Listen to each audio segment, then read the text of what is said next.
This video is sponsored by Tokyo Treat.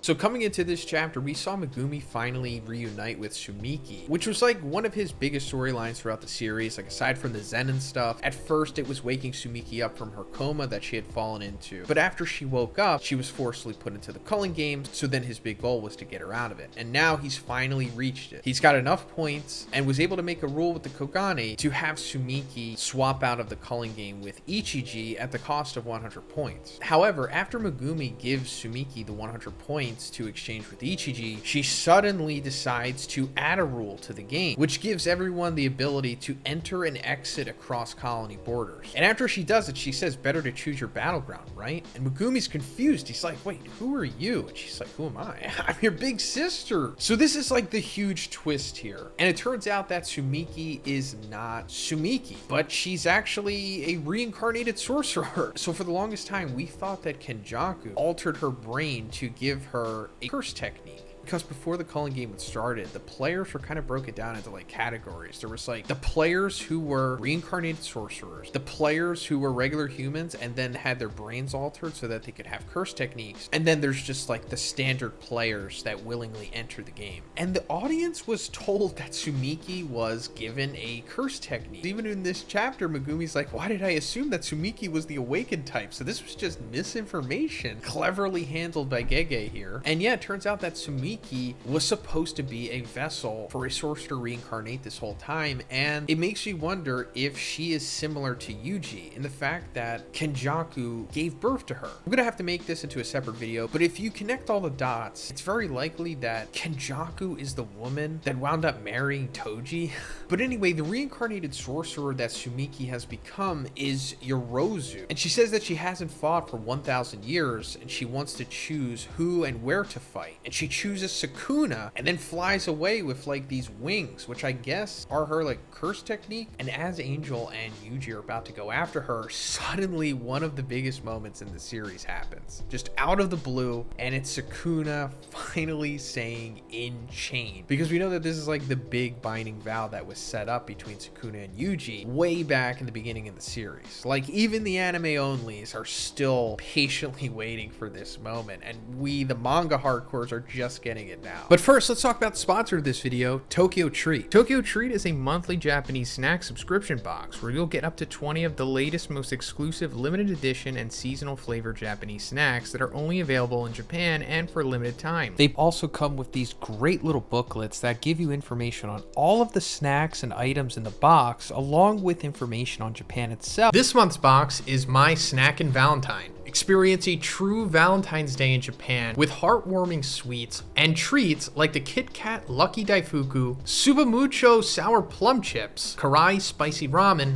and many more. And as you can see, this is a great gift for your significant other. The first thing that we tried were the special Japanese Kit Kats that we always get with Tokyo Treat. And this month it was the Lucky Daifuku. It says it's filled with a sweet azuki bean and mochi flavors, and they're very Japanese, but very delicious. So if you really want to know what this great unique taste is like, you're probably gonna have to try these on your own. We also tried the Supamucho Sour Plum Chips. We could not put these things down. They're so much different than any chips we've ever tried in America, but they do have like that sweet plum flavor coming through, along with like a salty sour flavor as well. These are really good. And then finally, we tried the Piquilla chocolate wafers, and these things are incredible. Like these are definitely one of the best things in the box. Love these so much. Guys, if you're interested in getting your very own Tokyo Treat box and an amazing Valentine's gift for your significant other, check out my link in the description and make sure you use code Zhoniin. That way you're gonna get $5 off your box. Thanks, guys. So after this happens, SUKUNA catches us up to speed on what the binding vow was, and he says, I have two conditions. You agree to let me take over your body for 1 full minute when I chant "in chain." You will forget about this agreement. And that's pretty much the long and the short of it. There's also another stipulation where he says he won't hurt or kill anybody, but obviously we're gonna see him circumvent that because he immediately blitzes Angel and like does something to her that makes her go unconscious. He's not hurting her or anything in this because it would go against the binding vow, but he's like, I don't know, doing some some secret jujutsu move and she's like passing out. This is important obviously because Angel's curse technique, like her ability to extinguish curse techniques or whatever it is, can like shut down reincarnated sorcerers. And I'll go more into that. But then Sukuna says from here on is a gamble, and his pinky like gets all cursy and he rips it off. And after this, Megumi immediately tries to summon Maharaga, but he's instantly speed blitzed by Sukuna, who is just physically disarming him non-violently, still within the parameters of the binding vow, and then opens his mouth and then throws his pinky into Megumi's mouth, then like possesses him. This is like one of the biggest twists in the series, on top of one of the biggest twists that we already got. And then we cut back to Yuji and he's not possessed anymore. He doesn't have any markings or anything. He's just Yuji again. But now Megumi has Sukuna, and that's where the chapter ends. And that raises just so many questions. So let's try to break it down. So first of all, we've known for the longest time that Sukuna was really interested in Megumi, but now we see that this is what he wanted the whole time. He wanted to take over Megumi at this key moment. And it's also interesting that Sukuna decided to chant in chain after Tsumiki or Yorozu revealed themselves and flew away. So obviously he knew that that was going to happen, and that's not too far-fetched because all of this has been premeditated and set up for like literally 1,000 years by Kenjaku. So they were all privy to the information. So as for Sukuna like transferring himself to Megumi, it seems like he transferred all of his essence or his life or his jitsu-ness, his cursed energy, his consciousness into Yuji's pinky and then ripped it off. And then I guess that allowed him to transfer himself to Megumi like a USB stick or something. Normally,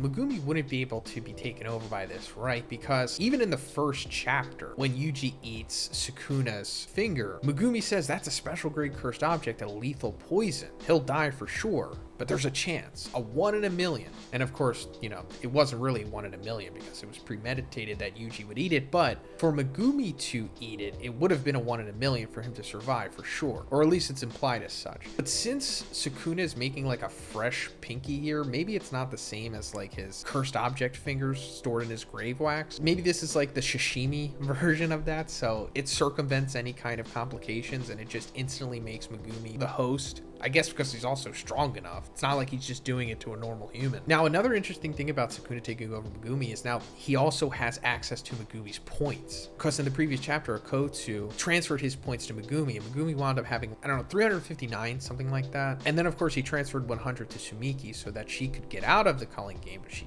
use that to make a new rule. So now he should have like 259, something like that. So in theory, Sukuna can make 2 rules right now, which I'm pretty sure is why he decided to change at this point, because he knew it was going to happen. He knew that he would have a certain amount of points that he was going to give to Tsumiki. And as for what Sukuna does right now, I assume he's going to track down the rest of his fingers because he still only has 15. And as for where the other 5 are, we have no idea, but maybe Kenjaku has like a care package set up for him or something. But I do think Megumi will be saved eventually, because in chapter 199, when Megumi and Yuji are talking to Angel about reincarnated sorcerers, they ask her like, can your technique revert possessed players to their original state? And she says it's not impossible, but it's extremely likely they will die because the cursed object and the body fuse, so it's difficult to strip one away. So it being not impossible, I think is going to lead to not only Megumi being saved here, but also Tsumiki, but more so Tsumiki. As for whatever's going on with Megumi, I assume that Sukuna is going to like separate and be like his own autonomous being, and then maybe that's when he eats the rest of his fingers and then just becomes like prime Sukuna again. But yeah, that's pretty much it for the video today, guys. Crazy